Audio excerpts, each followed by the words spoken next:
जैसे बिहार में लिट्टी चोखा है, जैसे कर्नाटक में इडली डोसा है, जैसे बंगाल में मिष्टी दोई और रसगुल्ला, जैसे महाराष्ट्र में पाव भाजी है।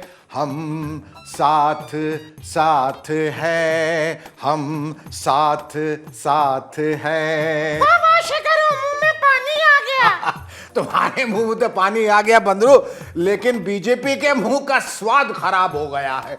बिहार की राजधानी पटना में हुए विरोधी दलों के महाजुटान को देखकर, जिसमें 2024 के लोकसभा चुनाव में बीजेपी के खिलाफ मोर्चा बनाने के लिए अलग अलग दलों के नेता मिलकर बैठे और आगे की रणनीति तय की।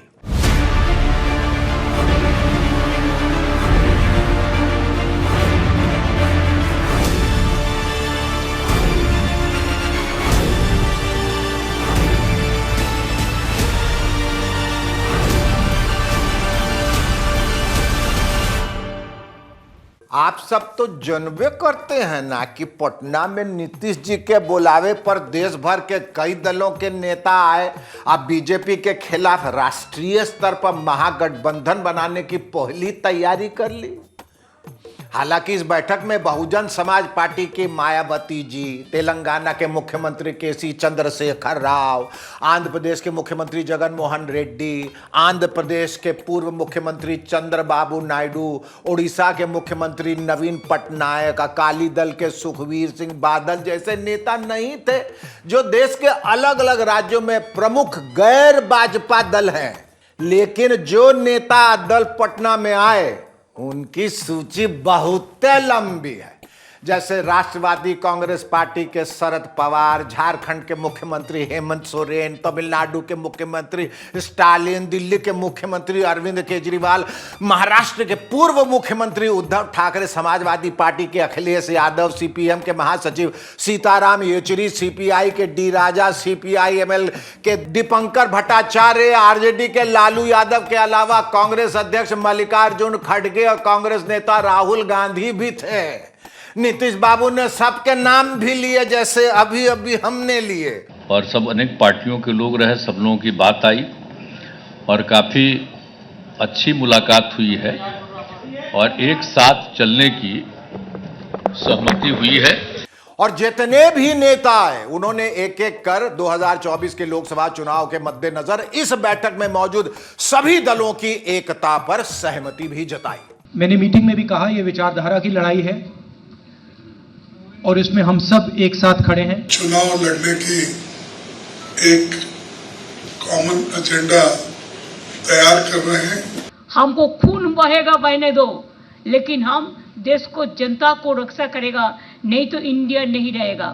अगर ये चुनाव में फिर वो लोग आ जाए तानाशाही गवर्नमेंट, तो नेक्स्ट देश में चुनाव ही नहीं होगा। कि जिस तरह मुल्क के अंदर लोगों के साथ जो व्यवहार किया जा रहा है, खासकर जो माइनॉरिटीज है, जिस तरह डेमोक्रेसी को अंडरमाइन किया जा रहा है, तो उसके लिए हम सब इकट्ठे हो गए। आइडिया ऑफ इंडिया का जितना सपोर्टरी और वोटरी जम्मू कश्मीर है, शायद कोई ऐसा नहीं होगा। हम मिल चुके हैं इस देश को बर्बादी से बचाने के लिए, इस देश को इस मुसीबत से निकालने के लिए और सही मायने में इस देश में जमहूरियत को दोबारा जिंदा करने के लिए, डेमोक्रेसी को जिंदा करने के लिए कि हम सब लोग मिलकर के काम करेंगे, मिलकर के और देश को बचाने का, देश की जनता को और देश कैसे आगे बढ़े उस दिशा में लगातार हम लोग मिलकर के काम करेंगे। यही संदेश है।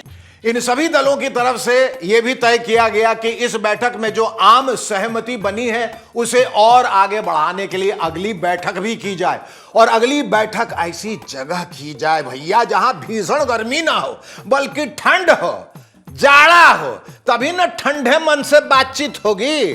नीतीश बाबू ने कहा कि अगली बैठक मल्लिकार्जुन खड़गे जी तय करेंगे, और खड़गे जी ने मौसम को लेकर सबकी भावनाओं का सम्मान करते हुए ये बता दिया कि 12 जुलाई को या उसके एक आध दिन आगे पीछे ये बैठक हिमाचल की राजधानी शिमला में होगी, जहां मौसम एकदम में ठंडा ठंडा कूल कूल रहेगा। अगली मीटिंग कुछ ही दिनों के बाद सब पार्टियों की एक और की जाएगी और बहुत अच्छे ढंग से, और सब लोगों ने माना है कि हम लोग मिलकर के चलेंगे और देश के हित में है। अभी जो भी शासन में है वो देश के हित में काम नहीं कर रहे और सारे इतिहास को बदल रहे हैं। आजादी की लड़ाई को भी भुलवा देंगे। तो एक एक चीज जो काम हो रहा है उस सबको लेकर के सबकी चिंता है, इसलिए सब लोग एकजुट रहेंगे। 10 या 12 तारीख को फिर शिमला में हम वहाँ फिर मिल रहे हैं। एक होकर, एकजुट होकर 2024 की लड़ाई हमको लड़ना है और बीजेपी को सत्ता से बाहर करने का हम एक तय किए हैं। लेकिन बैठक में जिस नेता ने माहौल को एकदम में खुशनुमा बना दिया, यानी कि हैप्पी हैप्पी, और जिसको सुनकर सामूहिक प्रेस कॉन्फ्रेंस में मौजूद सारे नेता, मीडिया के सारे लोग अपने को हंसने से नहीं रोक पाए, वो थे लालू प्रसाद यादव, राष्ट्रीय जनता दल का सर्वा। लेकिन पहले यह सुन लीजिए कि लालू जी ने बीजेपी, प्रधानमंत्री नरेंद्र मोदी और बजरंग बली के बारे में क्या कहा। हनुमान जी अब हम लोग के साथ हो गए और हम लोग इकट्ठा सब कोल बिल नल लील सबको हम लोग जमा कर रहे हैं। इस बात तो तय है, गए ये लोग, बहुत बुरा हाल होने वाला है भाजपा का, नरेंद्र मोदी का। और अब सुनिए लालू जी ने क्या कहा, जिसको सुनकर सारे लोग खिलखिला के दांत निपोड़ के हंस पड़े। राहुल गांधी भी अपने को नहीं रोक पाए। हमको तो लगता है कि राहुल गांधी की मां सोनिया गांधी भी लालू जी की सलाह को सुन के परम प्रसन्न हुई होंगी। हाँ, नीतीश जी का भी राय है कि अब और छोटा छोटा करना चाहिए। बात तो हम लोग आप सलाह माने नहीं, ब्याह नहीं किया, शादी कर लेना चाहिए था। और अभी भी समय गया, बीता नहीं है। शादी करिए और हम लोग बराती चलें और शादी करिए, बात मानिए। आपकी मम्मी हमको बोलती एकदम पक्का करना पड़ेगा। मम्मी आपकी बोलती थी कि आप हमारा बात नहीं मानता, शादी करवाइए आप। लालू जी ने शायद ये बीजेपी वालों को जवाब दिया है जो महागठबंधन वालों से पूछ रहे थे कि आपका दूल्हा कहां है, वेयर इज योर दुल्हा बड़ी। हिंदुस्तान स्थायी सरकार खोजता है और जब स्थायी पूर्ण बहुमत की सरकार आती है तो भारत का मान कितना बढ़ता है, यह मोदी जी की अमेरिका यात्रा में दिखाई पड़ रहा है। इसलिए फिर कहूंगा, 24 के लिए नीतीश बाबू पटना में बारात सजा रहे हैं, अच्छी बात है। बारात का दूल्हा कौन है बता दीजिए। लेकिन बीजेपी के नेता तो लालू जी के बताने के बाद अब भी यही पूछे जा रहे हैं कि भैया आपका दूल्हा कहां है, वेयर इज योर दूल्हा। एकता का निष्कर्ष क्या है? मैंने तो एक ही सुना कि लालू यादव जी कह रहे हैं कि तुम्हारी मम्मी बहुत शिकायत कर रही कि तुम शादी नहीं कर रहे, शादी कर लो, दूल्हा बन जाओ, बारात में हम आएंगे। बाकी वो दूल्हा कौन है और बारात कौन है इसका ठिकाने नहीं है। कुल मिलाकर आप देख रहे हैं कि विपक्षी दलों के इस महाजुटान में लालू जी का कैसा जलवा रहा। पश्चिम बंगाल की मुख्यमंत्री ममता बनर्जी तो खुद लालू जी से मिलने उनके घर डेरा पे गए या उनका गोड़ भी छुआ। इसके बाद ममता दी ने लालू जी के पूरे परिवार को, मतलब लालू जी को, उनकी पत्नी राबड़ी देवी को, तेजस्वी यादव को अंग वस्त्रम और दूसरे उपहार भी दिए। यहां तक कि तेजस्वी यादव की पत्नी के लिए वो साड़ी भी लाई थी, एगो बहुत बढ़िया साड़ी। उसके बाद ममता बनर्जी ने लालू यादव के बारे में ये भी कहा कि उनको काफी परेशान भी किया गया है। लालू जी देश में एक बहुत सीनियर लीडर है, बेचारा बहुत दिन जेल में उसको भेजा, हॉस्पिटल में थे, उसको तबीयत ठीक नहीं था, हम लोगों ने बहुत दुखी थे। आज उसको देख के हमारा बहुत हम खुश हुआ है। कह सकते हैं कि ममता दीदी के लिए यह डबल मिशन रहा। एक तो विरोधी दलों के महाजुटान में शामिल होना और दूसरे लालू यादव और उनके परिवार से दोस्ताना रिश्ता बनाना। बीजेपी कहती है डबल इंजन, तो ममता दी का नारा है डबल मिशन। हालांकि इस महाजुटान में ममता दी ने अपना खेला कर दिया। खेला होबे। वो प्रेस कॉन्फ्रेंस में सीपीएम के महासचिव सीताराम येचुरी की बात सुनने के पहले ही निकल गए। ले भलैया, पहले ही सुनिए कि येचुरी ने क्या कहा जिसे ममता दीदी ने सुना ही नहीं।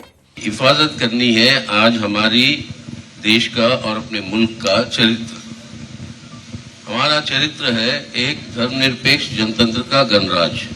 ममता दी के इस रवैये का कारण शायद पश्चिम बंगाल में सीपीएम और तृणमूल कांग्रेस में चलने वाली टकराहट है। कुछ दिन पहले ममता बनर्जी ये कह चुकी थी कि कांग्रेस यदि सीपीएम से रिश्ता रखती है तो उनकी पार्टी का उससे यानी कांग्रेस से कोई संबंध नहीं होगा। हालांकि इस महाजुटान में ममता दी ने जो कहा उससे तो यही लगता है कि राहुल गांधी जी के प्रति उनके मन में कोई खटास नहीं है। हमारा 17 पार्टी का मीटिंग हुआ है, बहुत अच्छा तरीका से मीटिंग ऑर्गेनाइज किया है। राहुल जी आया, खड़गे जी आया। मतलब ये कि ममता दी सीपीएम को लेकर नरम नहीं हुई है, लेकिन राहुल और कांग्रेस को लेकर सॉफ्ट हुई है, यानी कि गुलगुल पुल। अब क्या किया जाए, नेता लोग कब का स्टैंड ले कहना कठिन है। अरविंद केजरीवाल को ही लीजिए, महाजुटान के ठीक एक दिन पहले तक ये चर्चा चल रही थी कि केजरीवाल पटना नहीं जाएंगे, लेकिन गए भैया, और अपने साथ साथ भगवंत मान और संजय सिंह को भी ले गए। मगर यहां भी एक पेंच डाल दिया। वो बैठक में तो शामिल हुए लेकिन सामूहिक प्रेस कॉन्फ्रेंस में नहीं आए। जो खबरें आई हैं उसके मुताबिक केजरीवाल चाहते थे कि कांग्रेस पार्टी राज्यसभा में उस विधेयक का विरोध करे जो केंद्र सरकार लाने जा रही है, लेकिन कांग्रेस अभी तक इसके लिए तैयार नहीं हुई है। केजरीवाल के पटना से सरपट दिल्ली आने के बाद आम आदमी पार्टी ने इस आशय का एक बयान भी जारी किया जिसमें कांग्रेस से नाराजगी जताई गई है। अब देखना है कि केजरीवाल जुलाई में शिमला जाएंगे या नहीं। हालांकि कुछ लोगों का कहना है कि राहुल गांधी ने बैठक में छोटे मोटे मतभेदों को बाजू करने की जो बात कही उससे यह आशा बंधती है कि आम आदमी पार्टी और कांग्रेस के बीच जमी बर्फ पिघल सकती है।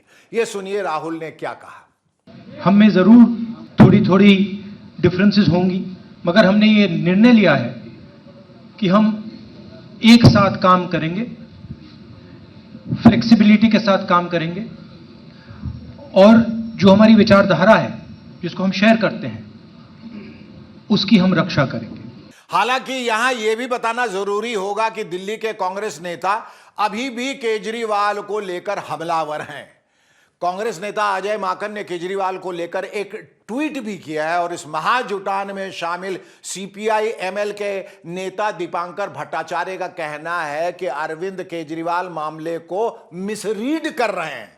हमें लगता है कि केजरीवाल जी तो उन्होंने रखा दिल्ली का जो सवाल था ऑर्डिनेंस का, और उस पर काफ़ी चर्चा भी हुई, और इस सवाल पर शायद उनके मन में कोई मिसगिविंग है कि कांग्रेस और आम आदमी पार्टी में जो एक तरीके से कटुता रही है आपस में, दिल्ली में भी और पंजाब में भी, तो हो सकता है उनको लग रहा है कि इस वजह से कि कांग्रेस शायद इस मामले में कोई क्लियर स्टैंड नहीं लेगी। इसी कड़ी में राष्ट्रीय जनता दल के नेता शिवानंद तिवारी का तो कहना है कि अरविंद केजरीवाल प्रेस कॉन्फ्रेंस के पहले चले गए तो क्या हो गया, मतलब उनको सीरियसली नहीं लिया जाए। किसी ने नोटिस नहीं लिया, किसी ने ध्यान नहीं दिया, उनका कोई ऐसी वक्त नहीं है उनकी कि ध्यान दे। आप जो है अपने शर्तों पर चाहिएगा कि पूरी की पूरी विपक्ष की पार्टी है, आप उसमें शामिल होइए।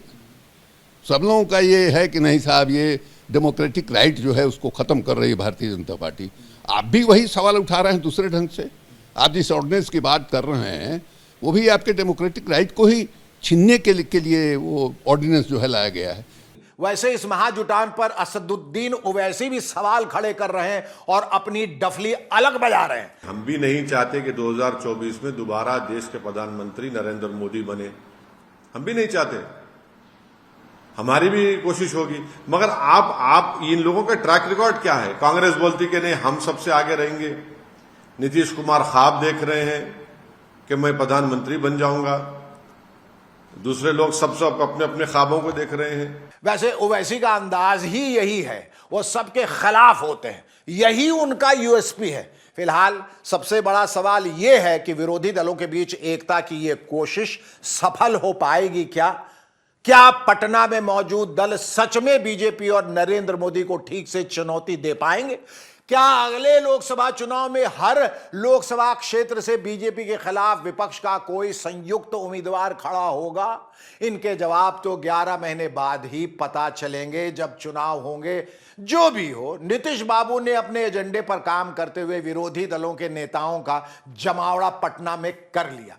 अब आप लोगों को जानने की उत्सुकता होगी कि बीजेपी और उसके नेता इस महाजुटान के बारे में क्या नजरिया रखते हैं।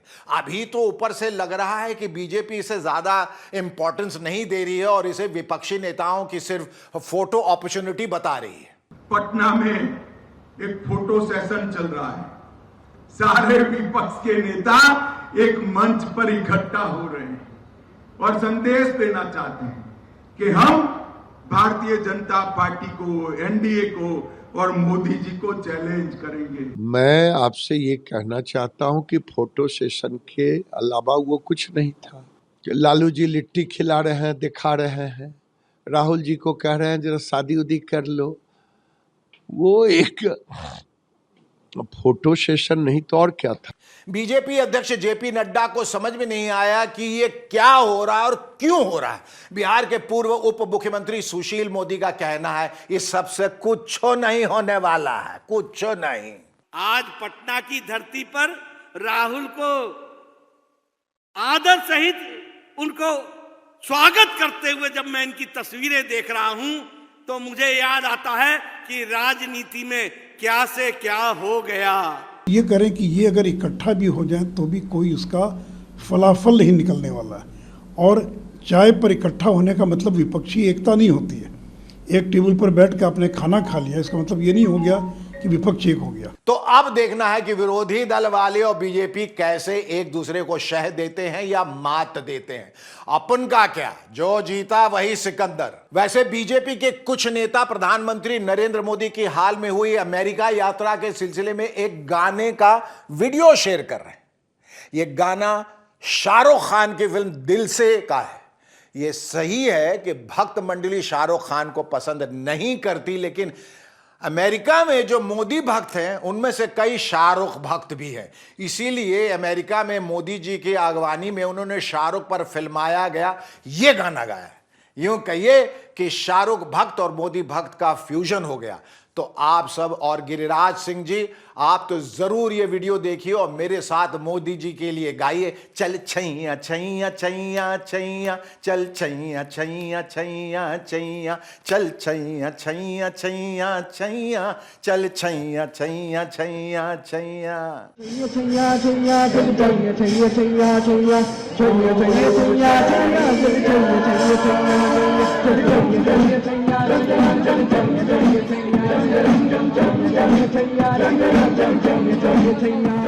जैसे ही घड़ी का काटा दोपहर 2:30 पे आए, बबीता जी का दिल सास बहू साजिश के लिए मचल जाए।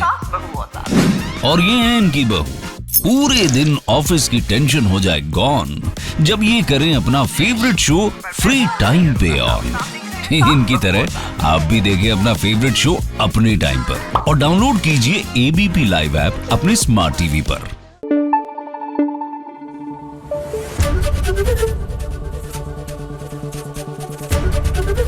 एबीपी न्यूज आपको रखे आगे।